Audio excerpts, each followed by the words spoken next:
ఏమై చేస్తుండడు నా కొడుకు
కుటుంబం ఇప్పుడు కన్నీరు మున్నీరుగా రోధిస్తుంది. వాళ్ళ ఫొటోస్ చూసుకొని వాళ్ళ అబ్బాయిని చూడండి ఒకసారి. ఇదే వాళ్ళ ఫ్యామిలీ ఫోటో, తల్లి తండ్రి బిడ్డ వాళ్ళ చెల్లి.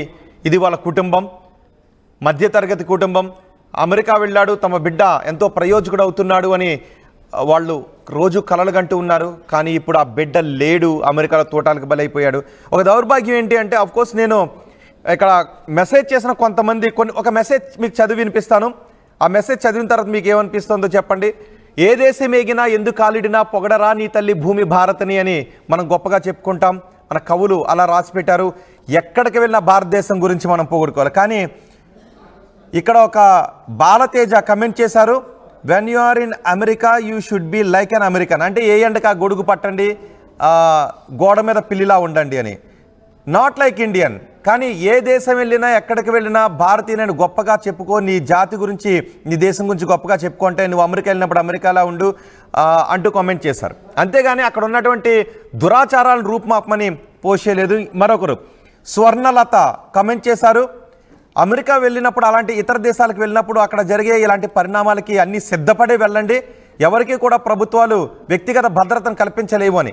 కానీ ఇది వ్యక్తిగత భద్రతా లోపం కాదు, సామాజిక భద్రతా లోపం అమెరికాలో. స్వర్ణలత గారు మీరు చేసినటువంటి కామెంట్ని నేను అంగీకరించట్లేదు. బాలతేజ అలాగే మీకు ఈ భావజాలం ఉంటే దాన్ని రూపుమాపండి. ఎందుకంటే ఏ దేశం ఏగినా ఎందుకు కాలిడినా పొగడరా నీ తల్లి భూమి భారతిని అన్న మన కవుల మాటలను ఒకసారి గుర్తు తెచ్చుకోండి. అదే మన జాతీయ భావం, దేశభక్తి కూడా. ఎక్కడికి వెళ్ళినా నేను భారతీయుని అని గర్వంగా చెప్పుకునే పరిస్థితి ఉండాలి. ఎందుకంటే మన దేశంలో ఉన్న ఎన్నో దురాచారాలను, ఎన్నో సాంఘిక అసమానతలను రూపుమాపాం. మనం వ్యక్తి భద్రత, సామాజిక భద్రతను కల్పించే దేశంగా ముందుకు వెళ్ళే ప్రయత్నం మనం చేస్తూ ఉంటే అక్కడ అలాంటి పరిస్థితులు ఉంటే తల దించుకుని ఉండండి, అమెరికాలా ఉండండి, ముడుచుకుని కూర్చోండి, మాట్లాడకుండా ఉండండి, ఎవరికి భద్రత కల్పించలేరు అక్కడికి వెళ్తే అన్ని సిద్ధపడి వెళ్ళండి, ఎవరైనా కాలిస్తే కాల్పించుకోండి, చచ్చిపోండి అని చెప్పడం అనేది తప్పు. మీరు ఎక్కడికైనా వెళితే అక్కడ ఉన్న భద్రతా లోపాలపై పోరాటం చేయడంలో తప్పేమీ కాదు. ఎందుకంటే అమెరికా కూడా చెప్తుంది, అగ్రరాజ్యం మేము పౌరుల భద్రతకు అధిక ప్రాధాన్యతను ఇస్తామని చెప్తుంది. అదే అమెరికా పౌరుడు భారతదేశం వస్తే వాళ్ళకి ఏమన్నా జరిగితే, వాళ్ళ పౌరులకు ఏమన్నా జరిగితే చాలా సీరియస్గా తీసుకుంటుంది. కానీ భారతదేశం నుంచి అక్కడికి వెళ్ళినప్పుడు ఇక్కడ జరిగే ఇలాంటి పరిణామాలకు సిద్ధపడి ఉండండి అని మీరు కామెంట్ చేయడానికి మాత్రం నేను తప్పుపడుతున్నాను. ఒకవేళ నేను మాట్లాడిన మాటలు మీకు ఇబ్బంది కలిగించినా నేను మళ్ళీ అదే మాట మాట్లాడతాను. అమెరికాలో భారతీయుల రక్షణ కోసం మీరు అవసరమైతే పోరాటాలు చేయండి.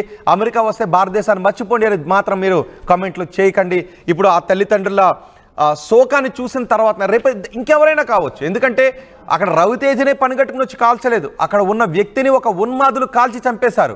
అక్కడ ఆ స్థానంలో ఎవరున్నా అంతే, ఎవరున్నా తోటాలకు బలైపోయి ఉండేవారే. ఒకవేళ ఇప్పుడు అలాంటి సంస్కృతిని రూపుమాపకపోతే రేపు అలాంటి దుస్సంస్కృతికి ఇంకెవరైనా బలైపోయే అవకాశం ఉంటుంది. మన స్నేహితులు, మనకు తెలిసిన వాళ్ళు ఎవరైనా బలైపోయే అవకాశం ఉంటుంది. కాబట్టి ఇలాంటి దుర్మార్గమైన సంస్కృతిని రూపుమాపడానికి, పౌరులకు భద్రత కల్పించడానికి ఏం చేయాలో అలాంటి ప్రయత్నం చేసి అక్కడ ఒత్తిడి తీసుకొచ్చే ప్రయత్నం చేయండి.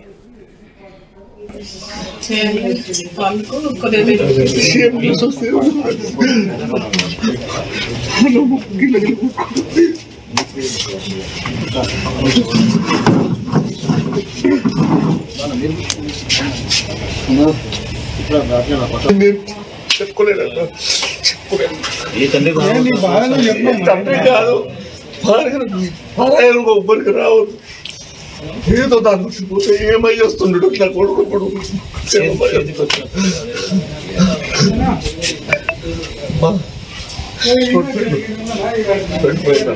ఊకోలేదు ఇప్పుడు ఏం చేయలేదు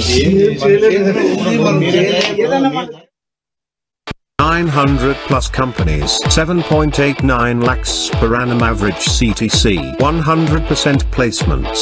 KL deemed to be university.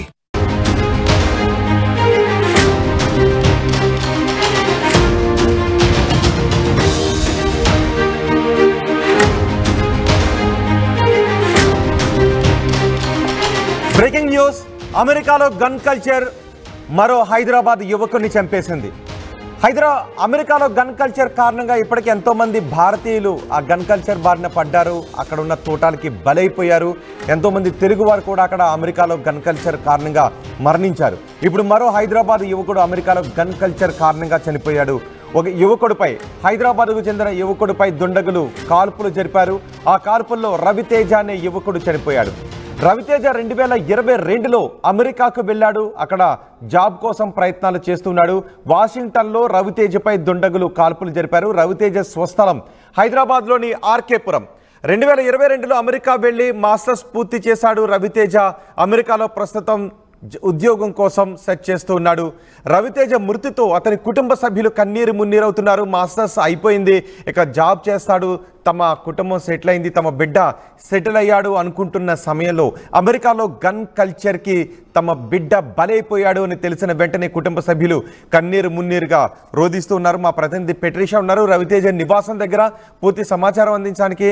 Raviteja కుటుంబ సభ్యులకున్న సమాచారం ఏంటి? ఈ కాల్పుల గురించి అసలు ఏం జరిగింది అక్కడ?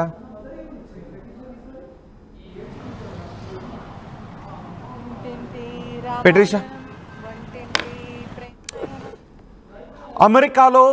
అమెరికా వెళ్ళాలి, డాలర్స్ సంపాదించాలి అని ఎంతోమందికి డ్రీమ్ ఉంటుంది.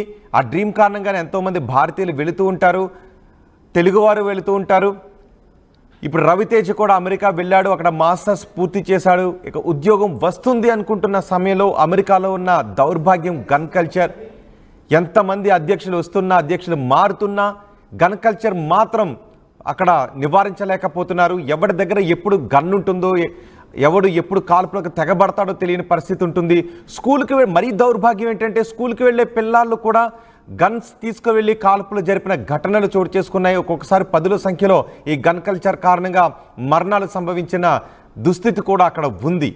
అమెరికా ఎంత అభివృద్ధి చెందినప్పటికీ అక్కడ గన్ కల్చర్ని మాత్రం తొలగించడంలో, రూపుమాపడంలో అమెరికా విఫలం అవుతూనే ఉంది. ఎంత అభివృద్ధి చెందిన దేశం అయినప్పటికీ అక్కడ ఉన్న గన్ కల్చర్ కారణంగా ఎంతోమంది బలైపోతూనే ఉన్నారు. తెలుగువారు కూడా అందులో బలైపోయిన వాళ్ళు ఉన్నారు. తెలుగువారు ఎంతోమంది అక్కడ ఉన్న గన్ కల్చర్ కారణంగా బలైపోయారు. ఇప్పుడు మరో తెలుగు యువకుడు గన్ కల్చర్ కారణంగా బలైపోయాడు. వాషింగ్టన్లో రవితేజపై దుండగులు కాల్పులు జరిపారు. నిజానికి అమెరికాలో విద్యార్థులు ఎప్పుడు స్కూల్కి గన్ తీసుకువెళ్తాడో తెలియదు. ఒకవేళ సూపర్ మార్కెట్లో ఉంటే ఎవడు ఏ ఉన్మాది అక్కడికి వచ్చి కాల్పులు జరుపుతాడో తెలియదు. ఒక్కొక్కసారి $1 కోసం కూడా కాల్పులు జరిపి ప్రాణాలు తీసిన దుర్మార్గమైన ఘటనలు అమెరికాలో ఉన్నాయి. ఇప్పుడు రవితేజ మాస్టర్స్ పూర్తయింది, ఉద్యోగం వస్తుంది, తల్లిదండ్రులకు డబ్బులు పంపించాలి, తల్లిదండ్రుల కళలో ఆనందం చూడాలి, తల్లిదండ్రులను బాగా చూసుకోవాలి అని కలలు కంటున్న విద్యార్థి. అలాగే తమ బిడ్డ మాస్టర్స్ పూర్తయింది, ఉద్యోగం వస్తుంది, తమ బిడ్డ ఎంతో ప్రయోజకుడు అయ్యాడు అని తల్లిదండ్రులు ఆనందపడుతున్న సమయంలో కాల్పుల కారణంగా తమ బిడ్డ ఇప్పుడు రక్తపు మడుగులో ఉన్నాడు. అమెరికాలో దుండగులు జరిపిన కాల్పులకు తమ బిడ్డ బలైపోయాడు అని తెలిసిన వెంటనే తల్లిదండ్రులు కన్నీరు మున్నీరుగా విలిపిస్తున్నారు, బంధువులు కన్నీరు మున్నీరుగా విలిపిస్తున్నారు. ఆర్కేపురం, హైదరాబాద్లో ఆర్కేపురం నుంచి అమెరికా వెళ్ళి అక్కడ మాస్టర్స్ పూర్తి చేసి అమెరికాలో తోటాకి బలైపోయాడు రవితేజ. రవితేజ నివాసం దగ్గర మా ప్రతినిధి పెట్రిషా ఉన్నారు. ఫాదర్ని చూస్తున్నాం, అతనే రవితేజ కన్న తండ్రి. రవితేజ తండ్రి అతను.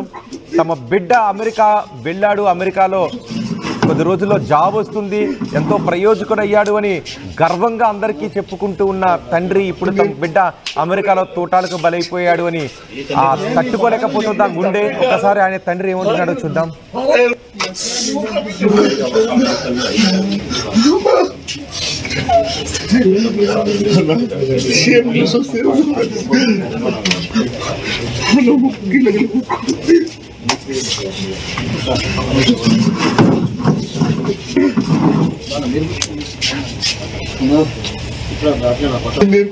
చెప్పుకోలేదన్నా, తండ్రి కాదు భార్య ఒబ్బరికి రావద్దు. ఏదో దాని చూసిపోతే ఏమై వస్తుండడు నా కొడుకు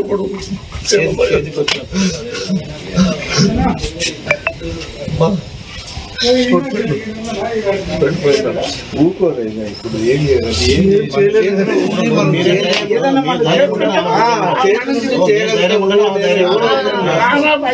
చెప్పాలి. ఇప్పుడు మీరు ధైర్యం చెప్పాలి. అదే ఏం తీర్చలేం కానీ అది మీరు ఏంటంటే మీరు ధైర్యం చెప్పాలి. ఎదుగొచ్చిన బిడ్డ అమెరికాలో మరికొద్ది రోజుల్లో ఉద్యోగాన్ని సంపాదిస్తాడు అని కలలుగంటున్న ఆ తండ్రి తన కన్న బిడ్డ అమెరికాలో తోటాలకు బలైపోయాడని తెలిసి నోట్లో నుంచి మాట రాక రోధిస్తున్న దృశ్యాలు అవి.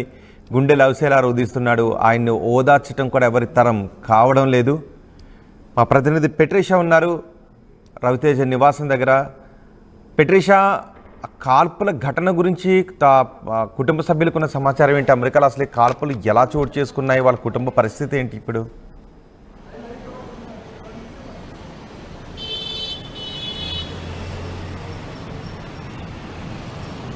అమెరికాలో హైదరాబాద్ యువకుడి పైన దుండగులు కాల్పులు చేశారు. అతి దారుణంగా మర్డర్ చేశారు. ఎవరైతే చైతన్యపురకి సంబంధించిన ఆర్కేపురంలో ఉన్న గ్రీన్ హిల్స్ కాలనీలో ఉన్న కొయ్యాడ చంద్రమౌళి కుమారుడు రవితేజను అతి దారుణంగా షూట్ చేసి మరీ చంపారు. 2022లో మార్చ్లో మాస్టర్స్ కోసం అని చెప్పి అతను వెళ్ళడం జరిగింది. ఒకవైపు మాస్టర్స్ కంప్లీట్ చేసి జాబ్ కోసం సర్చింగ్ చేస్తున్నారు. వాషింగ్టన్లో ఈ ఘటన చోటు చేసుకుంది. అక్కడ నించున్న సమయంలో షూట్ చేశారని పూర్తిగా తెలుస్తుంది. మొత్తం మీద సమాచారం అతను రావాలి. కుటుంబం అంతా ఎంతో రోధిస్తుంది. చాలా కష్టపడి మేము చదివించాము అతని మాస్టర్స్ని. 2022లో అతని మాస్టర్స్ కోసం అని పంపించాము. దుండగులు ఇలా కాల్ చేశారని ఎవరైతే ఆ ఫ్రెండ్స్ ఉన్నారంటే రవితేజ అనే వ్యక్తికి ఫ్రెండ్స్ ఉన్నారో, రూమ్మేట్స్ ఉన్నారో వాళ్ళు కుటుంబ సభ్యులకి కాల్ చేసి మరి చెప్పడం జరిగింది. పోలీసులు చెప్పారా మరి ఇంకెవరైనా చెప్పారనేది మొత్తం తెలియాల్సిన విషయం. కుటుంబం చూస్తే కూడా ఎంతో రోధిస్తున్నారు. తండ్రి మాత్రం కుప్పగూలిపోయాడు. ఎవరికి ఇటువంటి అన్యాయం జరగద్దు, ఎంతో కళలతో నేను నా కొడుకుని పెంచాను, ఇప్పుడే ఉద్యోగం వస్తుంది అంటే 22 మార్చ్ 2022లోనే అతను మాస్టర్స్ కోసమే వెళ్ళాడు. మొన్ననే మాస్టర్స్ అయింది. ఇప్పుడు జాబ్ కోసం సర్చింగ్ చేస్తూ పార్ట్ టైం చేస్తూ ఉన్నాడు. ఆ లోపనే ఇంత ఘటన చోటు చేసుకుందంటూ గుండెలు పగిలేలా అతను ఏడుస్తున్నారు. ఒకవైపు కుటుంబానికి సంబంధించిన పిన్నులు, బాబాయిలు, అత్తమ్మలు, ఫ్యామిలీ మొత్తం కూడా ఎంతో కన్నీరు మున్నీరుగా వాళ్ళు అంతా రోధిస్తున్నారని పూర్తిగా తెలుస్తుంది. మనం విజువల్